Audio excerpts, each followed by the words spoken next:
সামনেই দুর্গাপূজা আর দুর্গাপূজার আগেই বাঁকুড়ায় পুলিশি হেনস্থার অভিযোগ তুলে ছাতনা ব্লক সমষ্টি উন্নয়ন আধিকারিকের অফিসের সামনে বিক্ষোভে ফেটে পড়লেন ছাতনার টোটো চালকরা।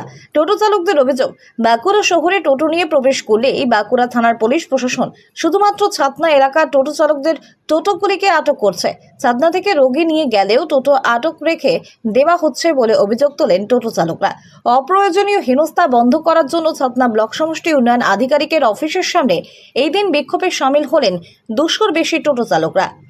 বিক্ষোভ করার পাশাপাশি এদিন ছাতনা ব্লক সমষ্টি উন্নয়ন আধিকারিককে এই সামান্য সমাধানের জন্য ও বাঁকুড়া শহরে অবাধে টোটো চালানোর বিষয়ে প্রয়োজনীয় পদক্ষেপ গ্রহণ করার জন্য অনুরোধ করে একটি ডেপুটেশন ছাতনা ব্লকে টোটো চালকরা প্রদান করে।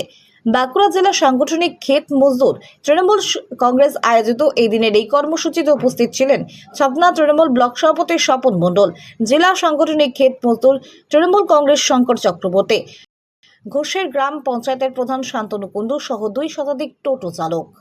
যে আমাদের ছাতনাতে যে সমস্ত এলাকায় ভালো চাষবাস হয়, সেই চাষবাসের তাদের উৎপাদিত ফসল বাঁকুড়ার সুপোল বাংলায় নিয়ে যাচ্ছে, বাঁকুড়া বাজারে যেখানে হাট বসে সেখানে নিয়ে যাচ্ছে।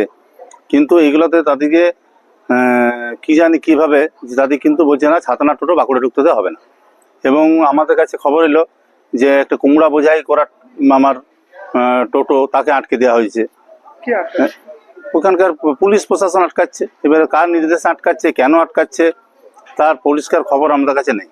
তাহলে আমরা যেহেতু আজকে ছাতনার আমাদের অভিভাবক আছেন বিডিও সাহেব, এবং তার জন্য আমরা আজকে বিডিও সাহেবের কাছে রেপুটেশন দিলাম আমাদের কিষাণ সেলের তরফ থেকেই। এবং আমি এই ব্যাপারে আমার রাজনীতির সাথে কথা বলেছি, পূর্ণেন্দু বসু আমার রাজ্যের নেতা, ওনার সাথেও আমার এই ব্যাপারে কথা হয়েছে। কিন্তু এটা একটা অন্যরকম ব্যাপার হচ্ছে, ছাতনা টোটো বাঁকুড়া ঢুকতে দেওয়া হবে না, এটা এই কারণ মাথায় কিছু ঢুকছে না। আমি কথা বলেছি এবং তারা বলেছে যদি বাঁকুড়ার জন্য কোনো কিউআর কোড বা কোনো অনুমতিপত্র মিউনিসিপ্যালিটি লাগে সেটা তারা দেবে। আমি টোটোদের সাথে মিটিং করে বলেছি যারা যারা সেইটা দেবে তারা ঢুকবে, কিন্তু সেরকমও কোনো আশ্বাস আমরা পাচ্ছি না। আমরা আজকে বিডিও সাহেবকে দিলাম, বিডিও সাহেব যথেষ্ট গুরুত্ব সহকারে ব্যাপারটা দেখেছেন এবং উনি আমাদের এই সমস্যার উপলব্ধি করেছেন। উনি আমাদেরকে বললেন যে ঠিক আছে, আমার যেখানে যেখানে জানানোর আমি সেখানে জানাচ্ছি এবং যাতে দ্রুত এটা সমাধান হয় এটা করা হবে। এটুকুই আজকে আমাদের আলোচনা হলো। আমাদের দাবি হচ্ছে যে আমরা যাতে বাঁকুড়া যেতে পারি, হসপিটাল বলুন, নার্সিংহোম বলুন, কোনো রিজার্ভ বলুন, কোনো স্টেশন বলুন, আমরা টোটো নিয়ে যেমন আমরা যাতায়াত করতে পারি প্যাসেঞ্জার নিয়ে, এবং নিজের পার্সোনাল কাজও গেলেও বাঁকুড়ার প্রশাসন আমাদেরকে আটকিয়ে দিচ্ছে। পুলিশ কেন আটকাচ্ছে? মানে পঞ্চায়েতের টোটো পৌরসভাতে ঢুকতে দেবে না। কিন্তু আমরা যদি না ঢুকি, আমাদের তো সমস্ত জিনিস হচ্ছে বাঁকুড়াতে, হসপিটাল বলুন বাঁকুড়াতে, নার্সিংহোম বলুন বাঁকুড়াতে, কেউ ট্রেন ধরতে যাবে বাঁকুড়াতে, কেউ বাজার করতে যাবে বাঁকুড়াতে। এই যে এত বড় দুর্গাপুজো এসছে, কেউ সব তো আমাদের টোটো ভাইরা ধার ঋণ করে টোটো নিয়েছে 2 পয়সা কামানোর জন্য। তো এখন যদি বাঁকুড়া যদি না ঢুকতে দেয় এই পুজোর টাইমে, তাহলে আমরা কি করে আমরা সংসার চালাবো, কি করে আমরা কিস্তি দিব? কারণটা কি মনে করছেন? আমাদের কোনো কিছু বলছে না। কতদিন ধরে চলছে এটা? প্রায় আজ 3-4 মাস ধরে। কি করছে তারপর? আটকে রাখি দিচ্ছে, বলছে 7 দিন পর নিয়ে যাবে, কাউকে আবার 3 ঘন্টা আটকে রাখি দিচ্ছে। ওদের পৌরসভা এলাকার টোটো হলে 3 ঘন্টা 4 ঘন্টা আটকে দিচ্ছে, দিয়ে পর বলছে যে তুমি চলে যাও। টাকা পয়সা না, টাকা পয়সা ফাইন বা কিছু বলেনি, কিন্তু যদি রেজিস্ট্রেশন করতে বলে সেটাও তো আমরা রাজি আছি, যে হ্যাঁ আমরা রেজিস্ট্রেশন করার জন্য আমরা রেডি আছি, কিন্তু তাতেও কিছু বলছে না। কেবল আমরা বিডিও সাহেবকে জানালাম, বিডিও সাহেব সেটা বললো, এবং আমাদের শঙ্কর দাও ছিল, এবং আমাদের স্বপন মণ্ডলও ছিল, আমাদের ঘোষের গাঁ পঞ্চায়েতের প্রধান শান্তনু কুণ্ডুও ছিল। ওরা বললো যে আমরা এটা 2-3 দিনের ভিতরে দেখছি, চেষ্টা করছি কিছু এটা শুরু করা যায় কিনা। কিন্তু আমার নাম হচ্ছে মনসারাম গড়াই, আমার বাড়ি হচ্ছে ছাতনা ব্লক। এবার আমরা মানবিকতার ডাকে সাড়া দিয়ে তাদের পাশে আছি। কারণ আজকে যারা টোটো চালক তারা প্রত্যেকে বেকার। আজ বেকাররা আমাদের কি বলে সংঘের থেকে লোন নিচ্ছে, ব্যাংক থেকে লোন নিচ্ছে, সেই লোনের গাড়ি কিনছে, সেই গাড়িগুলা তারা চালায়। আজকে আমাদের ধরুন একটা পেশেন্টকে নিয়ে যাচ্ছে বাঁকুড়ায়, যখন পেশেন্টটাকে নামিয়ে দিয়ে ফিরে আসছে তখন তার পেশেন্ট থাকছে না, তখন সেই সমস্ত টোটো ধরছে। এখানে যারা আমরা সবজি চাষ করি, আমাদের ছাত্রায় অনেক সবজি চাষ হয়, সেই সবজিগুলাকে যখন বাজারে নিয়ে যাচ্ছে তখন তাদেরকে ধরছে। আমরা এবার বাজার করতে যাচ্ছে, জমি রেজিস্ট্রেশন করতে যাচ্ছে। হ্যাঁ, আমাদের এখানে ট্রাফিক পুলিশ হচ্ছে এবং মিউনিসিপ্যালিটি থেকে যারা এখন দায়িত্বে আছে তারা, কিন্তু আমরা সেটার জন্য একটা অবজেকশন দিয়েছি যে আমাদের গরিব মানুষরা, টোটো চালকরা, আপনারা আইনটা ঠিক করুন, নির্ধারণ করুন। আমাদের টোটো মিউনিসিপ্যালিটি থেকে হোক, আমাদের আরটিও থেকে হোক, আপনারা নির্ধারণ করুন কাদের টোটো চলবে, কাদের টোটো চলবে না, সেটা আপনারা ঠিক করুন। কিন্তু এই গরিব মানুষকে হ্যারাসমেন্ট, একটা টোটো ধরে পরে 4 থেকে 5 দিন তারা আটকে রেখে দিচ্ছে। তাহলে একটা গরিবের যদি 4 দিন 5 দিন ধরে আটকে থেকে যায়, তাদের রোজগারটা তো বন্ধ হয়ে গেল। এরপর তারা কত নেতা নেত্রীকে ধরে পরে তাদের টোটোগুলো ছাড়াবে। তাই জন্য একটা আইন হওয়া দরকার। আমরা বলেছি মিউনিসিপ্যালিটি একটা আইন করুন, আমাদের যদি সেখানে ট্যাক্স লাগে, আমাদের এলাকার মানুষ আমাদের ট্যাক্স দেবে। সেরকম আইনটা না করা পর্যন্ত যাতে টোটোগুলো চলে। এখন পরীক্ষা চলছে, পরীক্ষার্থী আছে, আমাদের পেশেন্ট লিখে নিয়ে যায়, পেশেন্ট লিখে। তার জন্য এখন একটা বর্তমানে একটা কথা বলেছে যে আমাদের এখন বর্তমানে একটা স্টিকার চিটিয়ে নিয়ে যারা পরীক্ষার্থী এবং পেশেন্ট আছে তাদেরটা করে নিতে যেতে হবে। তারপর আমাদের 7 দিনের মধ্যে একটা আলোচনার কথা হয়েছে। আমি আমাদের জেলা নেতৃত্ব আছে, আমি তারাশঙ্করকে ফোন করেছিলাম, বলছি আমার 7 দিনের মধ্যে এসপি সাহেবের সাথে কথা বলছি, কিভাবে কি আলোচনা হবে সেটা আপনাদেরকে জানিয়ে দেবো।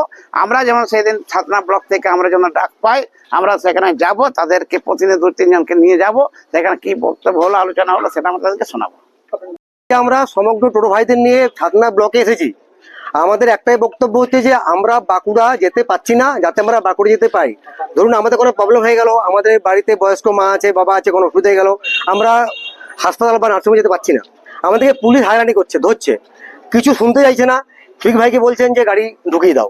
আমাদের যে কিছু বক্তব্য থাকতে পারে যে আমরা কেন এসেছি বাঁকুড়াতে, আমরা বাঁকুড়ায় চালাতে চাইছি না যে আমরা বাঁকুড়ায় এইগুলো তো এইগুলো ঘুরবো, এটা চাইছি না। আমরা চাইছি যাতে বাঁকুড়াতে আমরা গাড়ি নিয়ে ঢুকতে পারি আমাদের নিজস্ব প্রয়োজনে। আমরা রিজার্ভ বা কোনো কেউ হলো কাপড়ের বাজার করতে যাব, বা কেউ কোনো ট্রেন ধরতে যাবে, হয়তো এমন কোনো ট্রেন আছে যে বাঁকুড়াতে স্টপে আছে, সাতটা স্টপে নেই, রাত্রেবেলায় ও যাবে 3টের সময়তে বাঁকুড়াতে ট্রেন ধরবে, সেটা পাচ্ছি না। তাহলে অনেককে যাদের ধরুন 1200-1300 টাকা গাড়ি ভাড়া লাগে বড় গাড়িতে, হ্যাঁ টোটো আমরা 200-300 নিয়ে যাচ্ছি, যার পয়সা নেই তাকেও নিয়ে যাই, সেটা করতে পারছি না। একটা গাড়ি আর 7 দিন 8 দিন 10 দিন রাখছে বাঁকুড়া পুলিশ। কেন আটকাচ্ছে মনে করছেন? ওদের একটাই বক্তব্য যে ছাতনার গাড়ি বাঁকুড়াতে চলবে না, পঞ্চায়েতের গাড়ি বাঁকুড়ায় চলবে না, অর্থাৎ পঞ্চায়েতের গাড়ি পৌরসভা এলাকায় ঢুকবে না। তো কেন ঢুকবে না? আমরা তো পঞ্চায়েত থেকে বাঁকুড়ায় চালাতে যাচ্ছি না, আমরা এখন এইগুলি চালাবো না। আমরা আমাদের নিজেদের প্রয়োজনে আমরা যেন বাঁকুড়ায় ঢুকে রিজার্ভ কাটতে পারি, নার্সিংহোমে যেতে পারি, বিভিন্ন কাজ করে আসতে পারি। কিভাবে হ্যাকেল করছে, মানে কি করছে? কিছু হ্যাকেল করছে না, গাড়িটা নিয়ে নিচ্ছে, নিয়ে বলছে 7 দিন পরে আসবে। আর গাড়িটা নিচ্ছে, তার কোনো প্রুফ আমার কাছে নেই যে গাড়িটা ওরা আমার কাছে নিয়ে নিল, কাল দিন ওরা পরে গাড়িটা নিয়ে নি, তার কি প্রমাণ আছে আমার কাছে? আমি কি করে প্রমাণ করবো গাড়ি ওরা নিয়েছে? আজকে কি করলেন আপনারা? আজকে আমরা বিডিও স্যারকে জানালাম যে আমরা যাতে বাঁকুড়া যেতে পারি, যাতে আমাদের একটা সুষ্ঠু মীমাংসা হয়, যাতে আমরা আমাদের কাজগুলো বাঁকুড়া দিয়ে করতে পারি। কোনো ধরুন কোনো কোর্টে কাজ আছে, কোনো জমি জায়গার কাজ আছে, কেউ আমাদেরকে গরিব লোক আমাদেরকে নিয়ে যাচ্ছে ভাড়া করে, যেতে পারছি না আমরা, তাদেরও ওই ক্ষমতা নেই যে বড় গাড়ি করে নিয়ে যাবে। ধরুন আমি আজকে আমার ওয়াইফকে নিয়ে যাবো বা মেয়েকে নিয়ে যাবো বা কোনো কাজে আমরা বাঁকুড়া যাবো, যেতে পারছি না। গাড়ি যে পুলিশ ধরছে, 7 দিন গাড়িটা পুলিশের কাছে পড়ে রয়েছে, গাড়ি যদি কোনো ড্যামেজ হয়, গাড়ির ব্যাটারি চুরি হয়ে যায়, তার দায়ও পুলিশ নিচ্ছে না, আমাদের দিয়ে হচ্ছে। আমরা ঋণ ধার করে গাড়িটা কিনেছি। তো আজ যদি গাড়ি চালাতে না পারি, তাহলে সেই ইএমআইটা আমরা কি করে ভরবো? ইএমআই ভরতে পারছি না, অভাব আসছে আমাদের কাছে। তো আমরা অভাবনে পড়ে আছি, যাতে আমরা সুষ্ঠু হবে। আমরা আজকে আমাদের এখানে যারা ছাতনাতে আমাদের টোটো চালান, সেই টোটো ড্রাইভার ভাই দাদারা এসেছিলেন আমার সাথে ব্লকে, আমার চেম্বারে 10-15 দিনের একটা ডেলিগেশন এসেছিলেন, ওনার সাথে আমরা কথা বললাম। আমাদের বিভিন্ন সমস্যা হচ্ছে ওনারা বললেন, বাঁকুড়া টাউনের ব্যাপারে মেনলি। তো ওনারা আমাদেরকে একটা ডেপুটেশন দিয়েছেন, আমরা এই ডেপুটেশন জেলায় যেটা ঊর্ধ্বতন কর্তৃপক্ষকে জানাচ্ছি, যাতে ওনাদের সমস্যাটা দেখা হয়। প্রশাসনিক দিক থেকে ওরা বলছে বিভিন্ন সময় বিভিন্ন মেনশন করে নেই অবশ্য। হ্যাঁ, আজকে ওনারা একটা ডেপুটেশন আমাদের দিয়েছেন, সেই ডেপুটেশনটা যা ওনারা সমস্যা ফেস করছেন সেটা আমি কনসার্ন অথরিটির কাছে ফরওয়ার্ড করছি।